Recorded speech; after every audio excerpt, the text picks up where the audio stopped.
All right, my friends, we're going to talk about the Magic Mouse for the second time today. It looks like we've still got our nice earring here that nobody has claimed.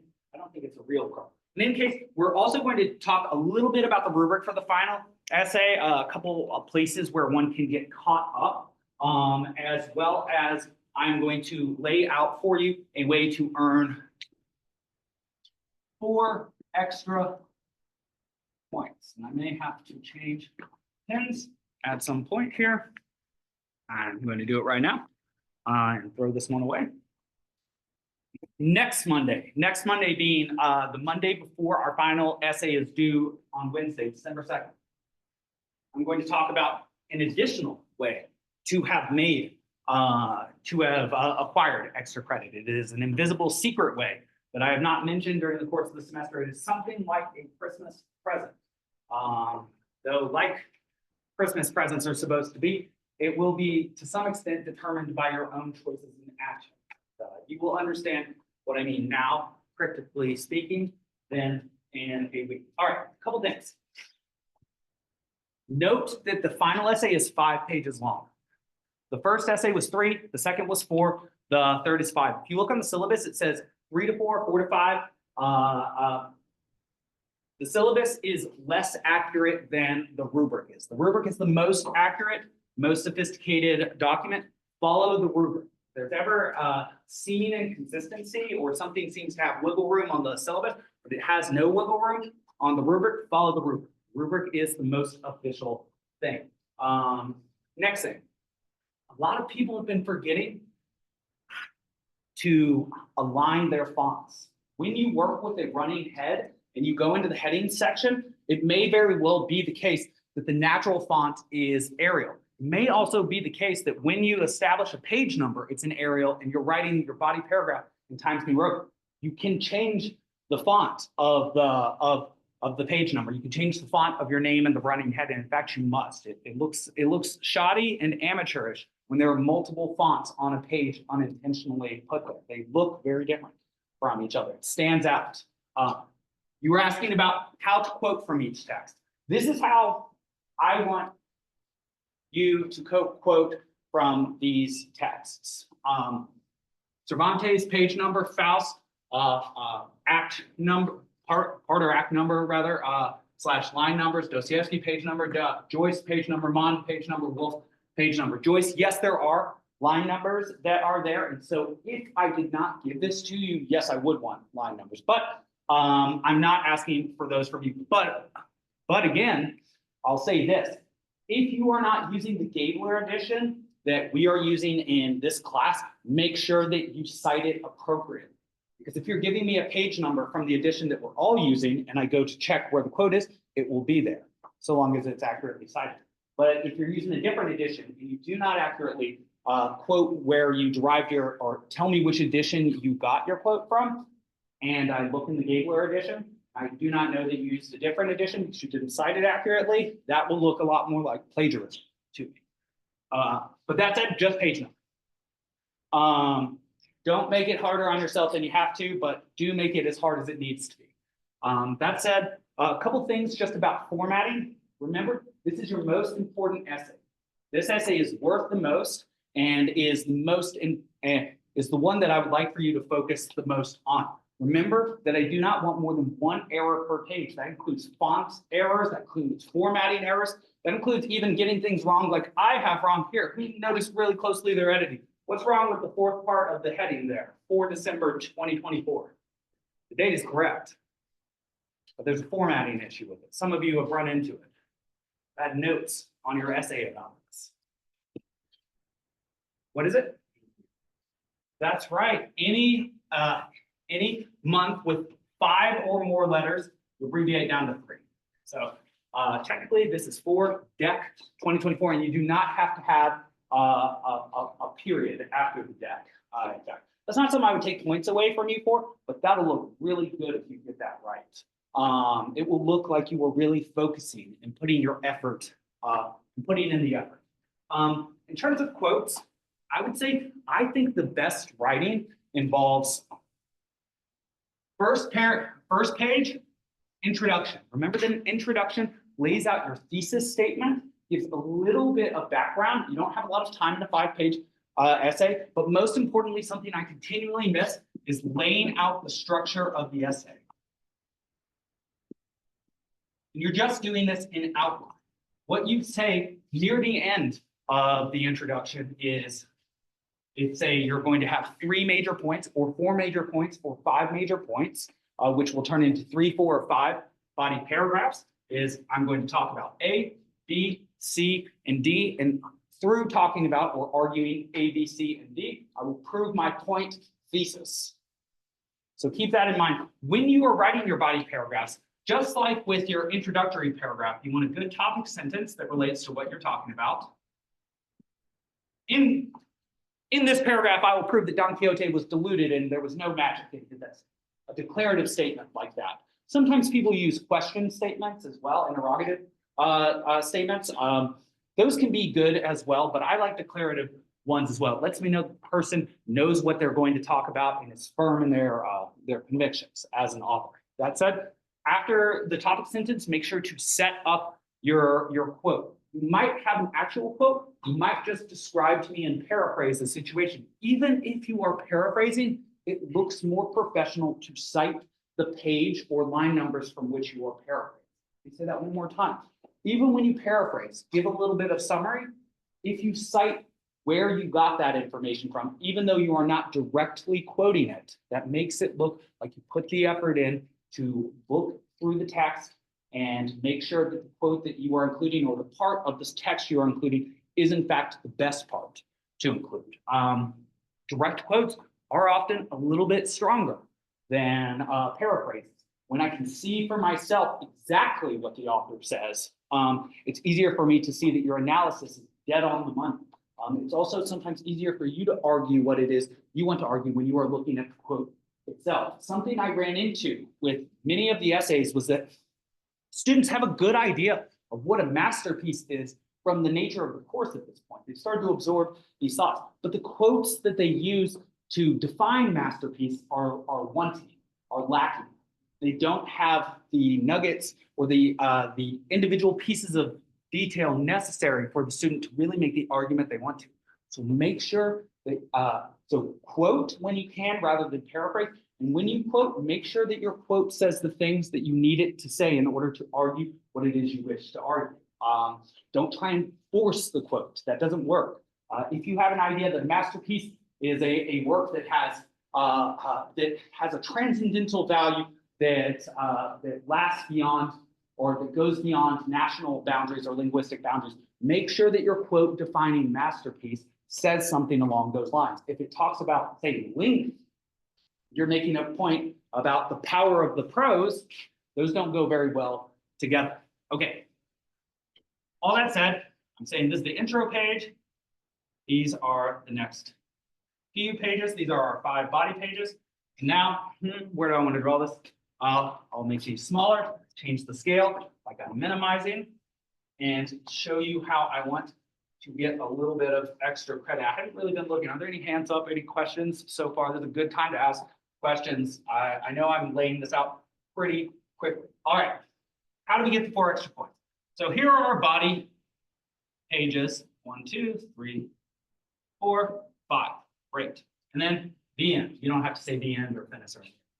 All right, before your works cited page, and one thing about works cited is a lot of students like to try and be a little fancy when they get to works cited. They want to bold works cited. That's actually an error in MLA. In MLA, just center works cited. You don't bold it, you don't underline it. It's nothing more than capitalizing the W, the C, and making sure there's a space between the S and the C. Works and then space cited. But between those, remember that in MLA format, there is a notes page.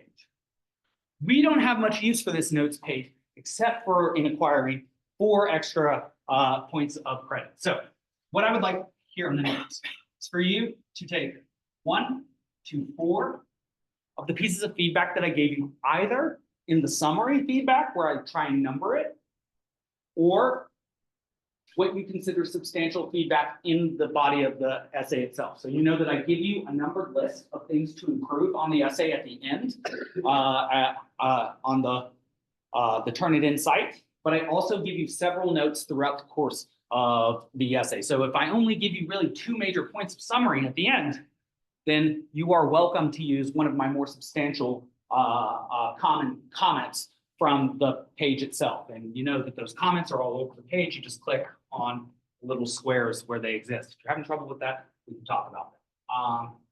Make sure to include my direct criticism and then respond to it. If you really want to be fancy with spacing, include an extra space between each note. I will notice that. It will look very clean. So do not cite this like the works cited page. Do not format it like the works cited page. Treat it like a notes page. It is a distinct page. You are welcome to maintain double spacing or single spacing on notes. I don't care, but make sure that there's an extra space between each number. So if you have double space naturally on one, then make sure there are 2 double spaces between 1 and 2. This is different from the rest of the essay. This is different. So keep that in mind. Each one of these technical pages is part of the professionalization of the work. Seems unimportant compared to the ideas you're conveying. True, fair enough. But if you're giving a Christmas present, it looks really shoddy when you just hand somebody a box with a price tag on it. You need to wrap it right. It's the same thing with a fancy get together. There's a very famous example that now dates me. I don't know if any of you ever seen 30 Rock, made by Tina Fey. Very funny. There's a character on there who's made to be like the executive. He's an NBC executive. He's the head of both microwave and television programs. Pretty funny. And he's played by Alec Baldwin. Jack Donaghy is the name of the character. And at one moment, Liz Lemon, who is a comedy sketch writer, like an SNL writer, Saturday Night Live, sees him and he's in a tuxedo. She says, "What are you doing in a tux?" He says, "Listen, Lemon, her name is Liz Lemon. I'm not a farmer. It's after 6. And so the idea is that he puts himself together even more for these fancy balls that he is going to go to. It's the same notion with formal writing. Just like formal dress, formal writing requires a little bit more precision, a little bit more effort to prepare it, to make sure that it's totally prepared. Is this annoying to young writers? Of course, just like formal dress is annoying to young humans. This is why we have things like cotillions, for example, right? To teach people how to engage in formality correctly. In any case, you can get up to 4 extra points for having the notes page. Having the notes page itself and attempting to address the feedback that I gave you on your second essay will naturally make your first essay or your last essay better. In taking my feedback, you will make sure that you are not making the same mistakes that limited you on your second essay. You will also have the opportunity to not only write a better essay, but to get a few extra points. I will tell you how many extra points that I have awarded you.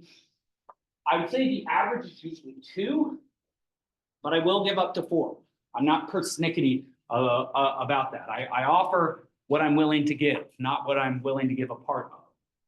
And I think 4 points is pretty substantial given the amount of work that is required. I think there is a nice, to talk in the language of business, synergy between including this notes page and improving your writing, which is why I'm happy to use this little bit of what some might call pitch. Okay, are there any questions about these formatting technical sorts of issues? This is being recorded, but the best place to record it is in your minds.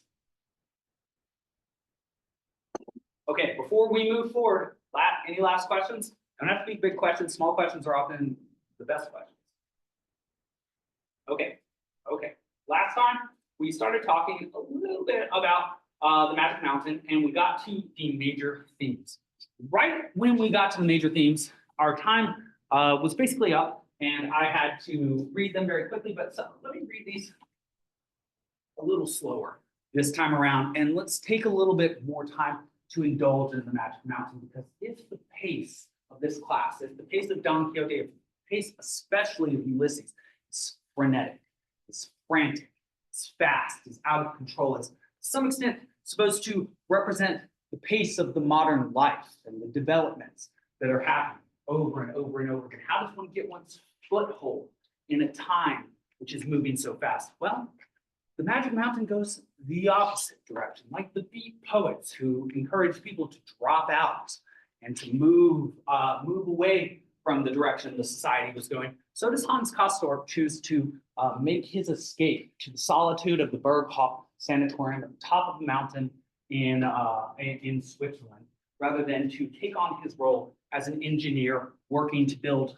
ships of war for Germany.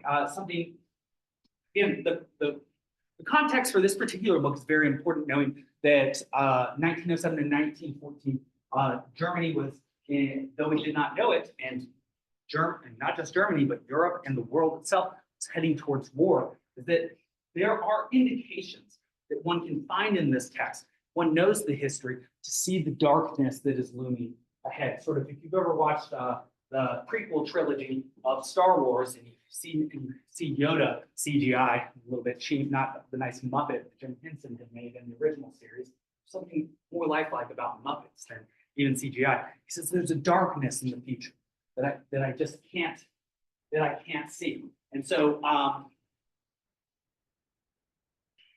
what is this darkness? Well, it's obviously in the Star Wars world, it's the coming of the Sith, but in this world, it is the coming of World War I. And Hans is becoming an engineer to make ships so that the Germans can build up their navy to be on equivalent ground with the Brits, the English. The Brits.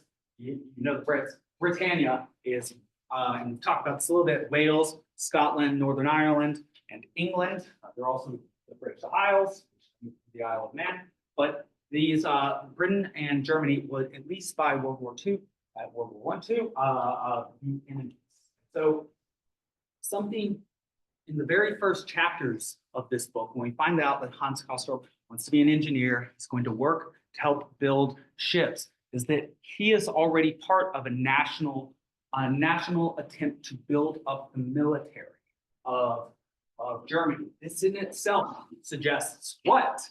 That there is no political element in this text, or that underlying everything that happens in this text, there's certainly a political war sort of effort. I'll add to this point. His cousin that he goes to visit at the Berghof doesn't even end up staying as long as he does, though depends on sort of, I guess, your perceptions of spirituality, whether you agree with me or not.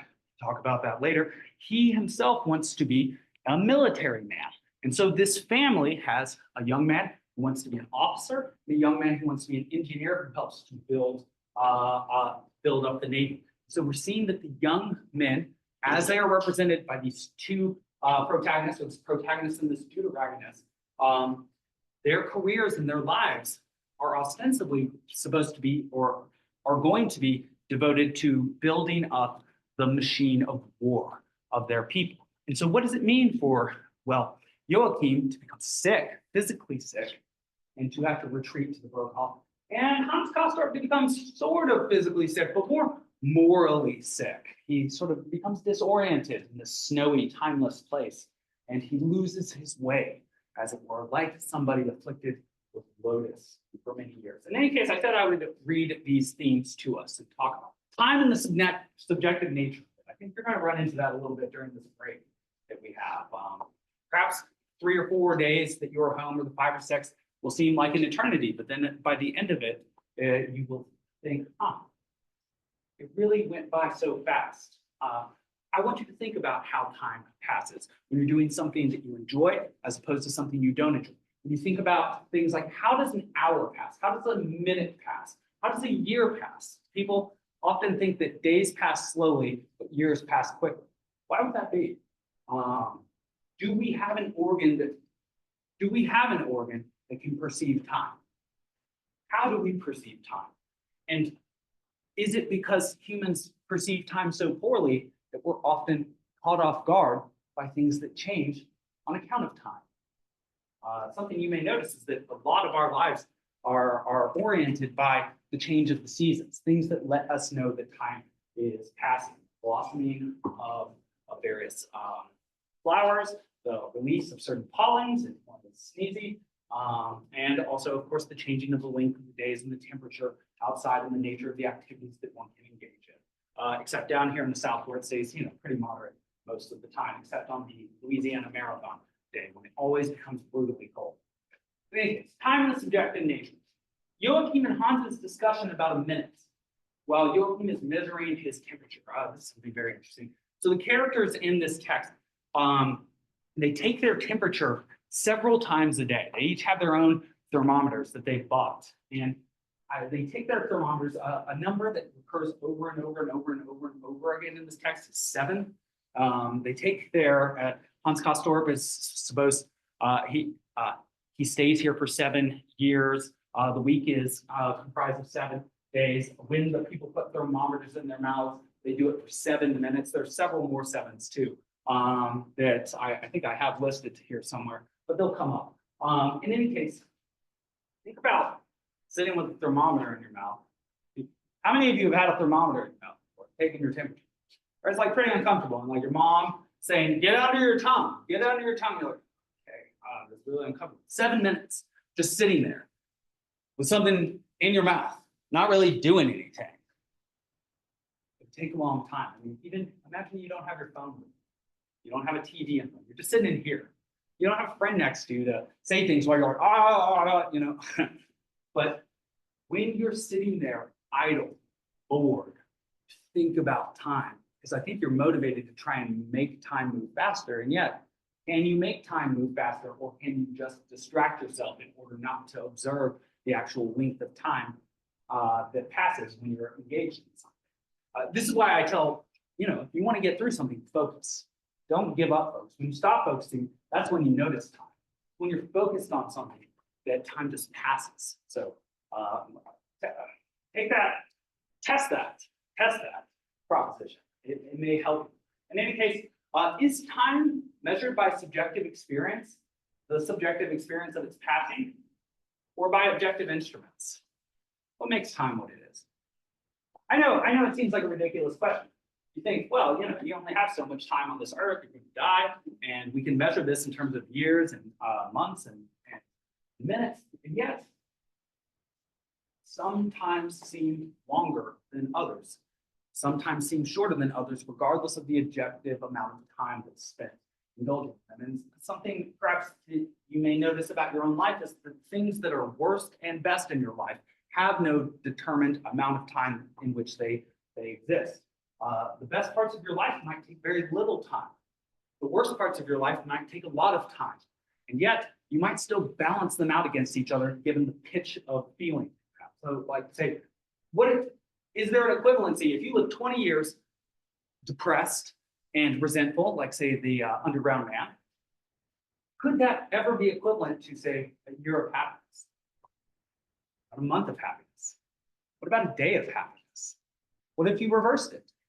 Could 20 years of happiness ever stand against a moment of terrible tragedy? Imagine you lose your entire family all in one moment. This is something that happens. Car crash, for example, or a fire out in California, where I'm from. Say I lose my dog, my wife, my children, all at once. Very famous Greek story about a man having so much equanimity. He was asked by opposing forces after his entire family had been burned alive in his home, as well as all of his possessions and his land. And he had lost his freedom, becoming now a slave. They said, he was asked this macabre, evil question, you know, is there anything in that house that you needed? It's a really mean-spirited question after taking everything from somebody. And he said, everything that I need is with me now, which I think is a very powerful way of thinking. Friedrich Nietzsche quotes that. I don't know that any real human could ever attain that level of equanimity, but that was an ideal towards which, at least Friedrich Nietzsche in the 19th century, Prussian Germans aimed towards thinking that the ancient Greeks had achieved that idea. We also have the excursus on the sense of time, where Thomas Mann gives his own more mature reflections on the nature of time and its passage. Something well worth thinking about. In case of death. Death is also obviously a huge part of this text. It is set at a sanatorium. Sanatorium is, you know, basically the word we don't really use anymore, because now it has connotations of being somewhere where crazy people have been. I think we might even call it a sanitarium, actually. In fact, there used to be a lot of public ones of these in the United States, but I believe it was in the 1970s. People decided they were evil and useless, and a lot of these were closed. Fortunately, this led to a huge homeless population. So good intentions, right? But the idea is that this is something like a live-in hospital. Well, why would one be at a live-in hospital? Well, because one has some physical malady. So naturally, these are people, besides perhaps Hans Castor, and maybe some other frivolous young people in the text.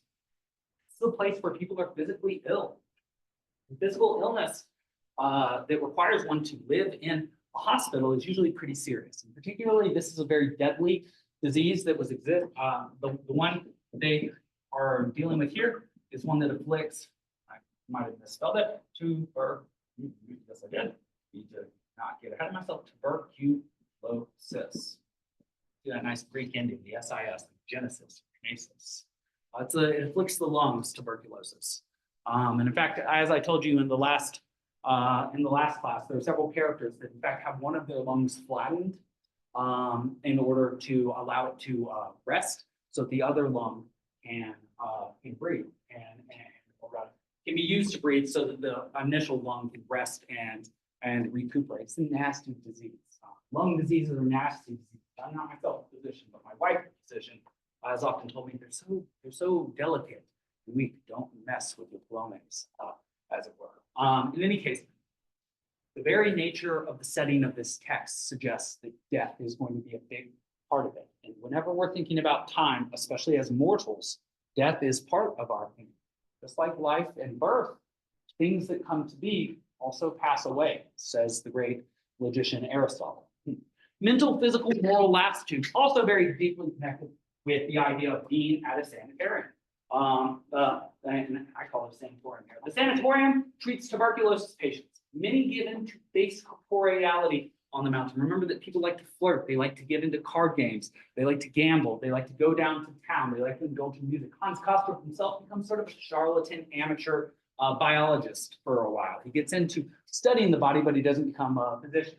He gets into the occult at some point. He becomes quite they get a rudimentary record player, something like a phonograph there, and he becomes sort of a connoisseur of music as well. I think it was Schubert, I believe. And so he has a chance to just kind of, it would be like if you spent 10 years at college, sort of like Van Wilder, who's a character who spent 7 years at college from, I think, the early 2000s movie, Ryan Reynolds. And you just switched major to major to major 3, 4, 5 times, and you never really got to the 4,000 level classes for your major, and certainly never got to graduate school. But you just took like the 1,000, 2,000, 3,000. You learned a bit, but you wouldn't really say you're a biologist after taking 3 or 4 biology courses, or 5 or 6 even. 6 psychology classes, and then 7 marketing classes. It's like, what are you at the end of that? Somebody who knows a little bit about a lot of things, but not somebody that knows enough about anything to make it into a career, perhaps. In any case, since there is no sense of time or progress, what should one live for in such a place as this? Is there anything nobler, more ideal, greater to devote one's time to in the place of sickness and timelessness than just what I'll call base pleasure? What I mean by base pleasure is just indulging in sort of romance that is not going to go anywhere. So one might say that one function of romance is to lead to a more established, long-enduring relationship, that romance is in fact the sort of courting period in a relationship. Well, what happens to the character of individuals when they just indulge in romance and they never grow closer to individuals and they never develop the relationships or the connection? Could these people even develop real relationships? If, say, it's a married woman and a married man who, if they become healthy again, will return to their various countries and their various families. Something else about this sanatorium is that it's very cosmopolitan. There are Russians there, Germans there. There's one woman who speaks Spanish there, though nobody can understand her. There are people from all over brought together. Again, when I say it's something like a university, it is, except for in the university at the end, hopefully you don't die, but go on to your career. So there are, I think, clear differences. Perhaps the worse experience you have in the university, the more it is like the maybe the better. Hard to say. In any case, Germany and its relationship to Britain and Russia. We talked a little bit about this. Hans is studying a book that he brings with him called Ocean Steamships. Germany, like I said, is competing with Britain at this time for naval dominance of Europe and the world. Joachim is studying Russian grammar, potentially because Germany is considering allying with Russia in potential conflicts that are coming up at 1907 when this starts around 1914. So keep in mind that there are indications of the potential coming of massive conflict, while people seem none the wiser. Okay, translation versus translation. This is something we haven't talked about a ton in this class, but it is a very important part of the study of literature, particularly world literature and comparative literature, when one is reading text in translation. I said to you that Thomas Mann is not as famous as perhaps he should be due to the quality of his aesthetic sentiments because of the difficulties he had with his own countrymen.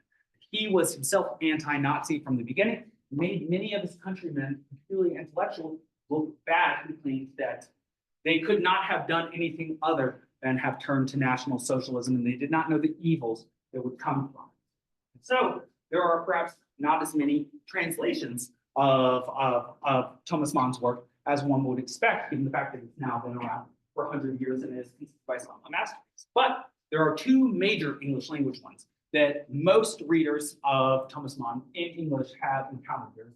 There's the older one, the Low Porter translation, which I hope you did not make the mistake of getting, which is around 200 pages longer than the Woods translation. There's much newer, tighter John E. Woods translation, published almost 30 years ago today, which is only 706 pages. This itself should tell you a little bit about the nature of translation.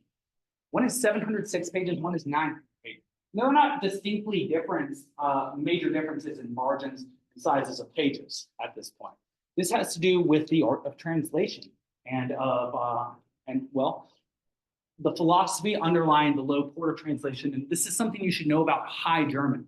Is that High German values, one is considered intellectually sophisticated if one can generate extremely long sentences with a conjugated verb at the end, which means that one had a really big, complicated thought and put it all together, well organized in one's head, and then speaks it out. It's very different from how we speak in English, where you can just spit something out and you can conjugate your verbs on the fly. You don't have to know what it is that you're saying in order to say something coherent. And in fact, you probably know a lot of people that speak that way. But the Low Porter really brings out the length of the language. You can see how this adds to the ethos and the ambiance of the text. It's a text in which people are lying around all day and not going anywhere. So one can afford to speak in a long-winded manner because where one has a captive audience, where is anybody going? The Johnny Woods translation, you can tell it is far more catered to the American sort of English reader, someone who wants to get to the point, does not want to dawdle, does not enjoy necessarily listening to overwrought, over-stylized language, but wants to get through the plot, wants to get through the narrative structure, wants to see what's going on. So something you may encounter in this text, that the plot itself is very simple. It doesn't really move very fast, even though lots of time goes by. Even though Ulysses in some ways is very complicated, very little time passes. Well, in this text, perhaps the plot is very simple, and yet a lot of time passes. It should again say something about time. What makes something complicated? Time itself, or the fact that when a large amount of time passes, a lot of things can have happened. And yet, so many things that happen that are of great importance happen very fast. Snap, snap, as we say. And so these lead to very differing reading experiences. One has longer, more leisurely sentences. The other is more compact. Which do you think best fits the sense of languishing and the timelessness of the novel, reminding us of the Turkish bath of bloom and the Lotus Eaters chapter and Ulysses, where Candid finishes sentences, right? Sentences, because of the languor he starts to feel. In any case, let's talk a little bit about a few of the chapters. Meet Hans Castorp, chapter 1. Hans Castorp is a mediocre or ordinary man, something worth considering, whether he's ordinary or mediocre, and what the difference between those terms is, on his way to meet his cousin Joachim prior to taking his post as an engineer, packing with him a book called Ocean Steamships, which he will soon put to the side for various linguistic, biological, and musical endeavors. Joachim has tuberculosis, but fervently wishes to rejoin his regiment. He greets Hans at Davos-Platz, where Hans, like characters in Westworld, gets off of a train and meets his cousin in this brave new world. And what do I mean by this brave new world? Hans cannot get over the strangeness of his new environment. He notices all sorts of things that are not normal living in bourgeois society, living in a city. One does not see things like bobsleds going down the mountain carrying corpses. The bodies, oh, I see, you don't say, Hans Kostorp cried, and suddenly he burst into laughter, a violent, overpowering laugh. Shook his chest and twisted his face, stiffened by the cool wind, to a slightly painful grimace, kind of a strong laugh. On bobsleds, you could sit there and tell me that's so calm and cool, become quite the cynic in the past 5 months. This is where he starts to become acclimated to his new home. It is a very strange place. Something, again, about time, and this is something mentioned by Thomas Mann, is first days in which one spends at a place seem to take much longer. People talk about this in fitness too. They say the first time you run a course, it takes forever, but the ensuing times take less time. I can tell you why that is psychologically, because you build up mental representations of things and you stop focusing on the entirety of the endeavor. You actually see people and places more the first times you see them than the next times, which is why when you see somebody that you commonly see and they have a haircut, you're like, huh, something's different about you, and you can't see it. And you probably didn't think that was weird at the time. It's like, someone's like, oh, I shaved my beard. My hair is gone. And you're like, oh yeah. I could tell something was different, but I couldn't see it. And that should tell you something about time. But so the very first several chapters of this book take place in the first 7 days and the first 3 weeks of the experience. They really lay out what it's like to learn a new place, to absorb it into oneself, to take on the new customs of a place. That's very engaging for people. But then the second half of the book takes over 6 years. If you've been at college for a while, were your first weeks and months, did they take much longer than your last 2 or 3 years? Did things start moving faster? Is this something you think might happen after college? You know, once you have a family, all of a sudden, where did those 30 years go? And I'm at the end of my career now. I feel like I've just starting it. Do things start to go faster? Does time start to move faster for you the more accustomed to your environment you happen to be in? Contrasts this, does time move slower when you find yourself in a new situation? Okay, more stuff.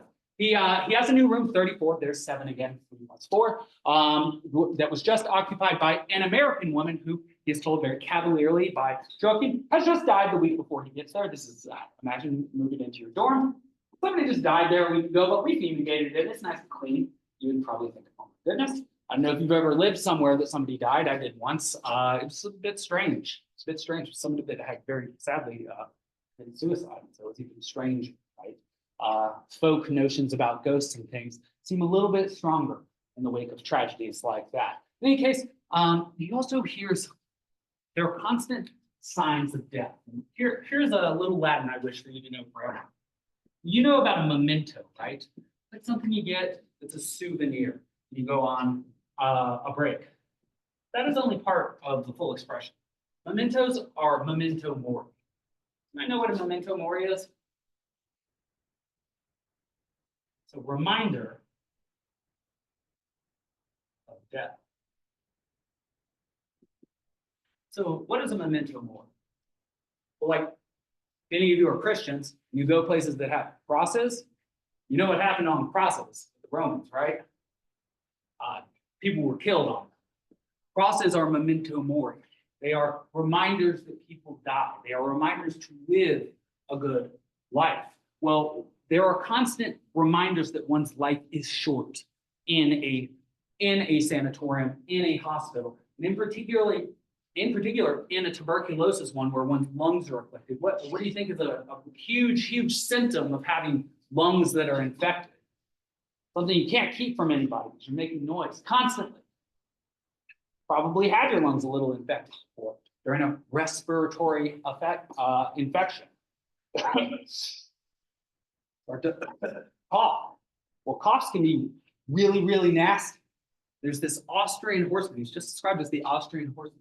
He supposedly has such a rasping, wet, nasty cough that it throws Hans out of his reverie every time he hears it. It's an immediate reminder that as pleasant as things are around him, he's going to have a nice coffee. He'll serve beer at breakfast. You can imagine he's living an easy life, and he spends a lot of his time lying around with how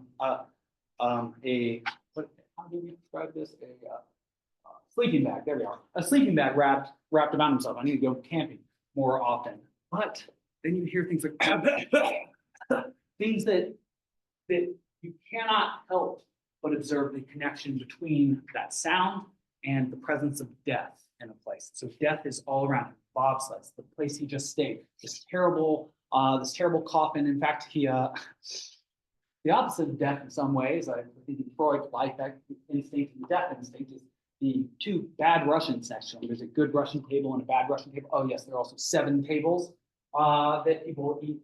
There are many meals of the day at. They're like hobbits. They eat like 4 or 5 meals during the course of a day, not just 2 or 3, like many people. They the bad Russians are husband and a wife. They're constantly making lustful noises that he can hear on the other side of the wall every night too. So he has these. Well, I guess that would be more like a memento aiming, as it were. In any case, as easy living as one has in the Berghof, present death is always very close at hand as well. Hans has a dream, and this dream tells him how things are going to go for him at the Berghof. And the fact that he has a dream. Now, we know in the history of literature, and we've seen some powerful dreams during the course of our text, and also some experiences that were perhaps like dreams, like the cave of Montesinos and Don Quixote. However, one thing I should mention is that a new science was present at the time that Thomas Mann was writing this and was really coming to preeminence: psychoanalysis. And something about psychoanalysis, whether it be the Jungian version or the Freudian version, they take dreams very seriously. In fact, a very famous work by Sigmund Freud that I highly recommend that you read. It's called The Interpretation of Dreams. And so dreams at this time, and dreams at all times have been seen to have significance. Read the Old Testament. In fact, you find certain characters that are renowned for dream interpretation. Joseph and Daniel with Nebuchadnezzar, and dreams have. You read the Iliad and the Odyssey, dreams are sent by Zeus. They're sometimes false and sometimes true. So in the history of literature and in terms of culture, dreams have been taken very seriously. Now we kind of look at them askance because we have a distinction between pseudoscience and science. But this is a time in which a science was coming about that took dreams seriously. So when we see a dream fictionally represented in front of us, we are primed to think that it is a dream that is going to tell us something significant, like one of Chekhov's shotguns in the beginning of, in the first act of one of his plays. Hans's dream. But as soon as he was asleep, he began to dream and kept on dreaming. This is the first night, by the way. Dreaming almost nonstop until morning. Very rare. Most people dream right before they wake up. In fact, there's something known by the ancients that Cicero was known to say that the dreams right before one wakes tend to be true. I'll tell you one thing. You get most of your REM sleep right before you wake up, so that when you wake up earlier than you usually do, you're way more tired. Not only because you haven't gotten as much sleep, you haven't gotten your very necessary REM, rapid eye movement sleep, where you dream. I would hypothesize also that one's heart rate variance goes up during that time. Your heart rate variance helps your body to recover. In any case, but as soon as he was asleep, he began to dream and kept on dreaming almost nonstop until morning. Most of the time, he saw Joachim Simpson, his cousin, in a strangely contorted position, riding down a steep slope on a bobsled. What sort of people ride on bobsleds in the Berghof? Living or dead? Strangely contorted? Bad sign. He was as phosphorescently pale. Phosphorus is white, sometimes called white phosphorus. Looks like pre-workout, looks like other sorts of substances. Salt, for example. Pale as Dr. Krokowski, and up front, say the Austrian horseman steering. although the face was very vague. Isn't that very like a dream, the face being vague? Like that of someone you've only heard cough. It really doesn't matter to us up here, the contorted Joachim said. And that was he, and not the horseman who was coughing in that ghastly, slimy way. This made Hans Castorp weep bitterly in the grave. Most strange telling us is going to happen during the course of this novel.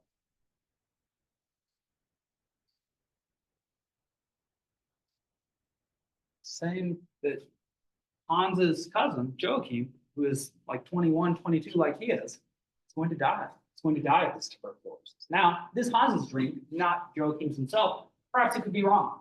But the fact that it's in, an organized piece of fictional literature suggests that perhaps this dream is more meaningful than just one's average dream that one has in actual reality, as it were. But keep this dream in mind. Chapter 2 is not the most important chapter to have unless one really wants to know Hans Castorp, but something one gets a lot of background into his character in particular. He has experienced a lot of death since he was young. Both of his parents died. He was an orphan.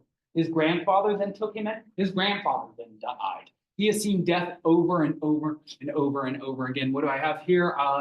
The chapter concerns the early loss of his mother, then his father, then his grandfather within 2 years of each other. It's a lot of death for a young person to run into. That'd be a lot of death for you to run into. Originally, this was to be the first chapter of the book. I mean, I'll tell you one thing about my wife. Right after she finished her medical residency, her parents both died within 6 months of each other. When you're the only child of a parent, you know who deals with funeral arrangements and all of that. It's generally you. Usually you get what's called power of attorney. And all of a sudden your life changes quite a bit. You go from, being protected and having people take care of things for you, all of a sudden being the person that's taking care of everything.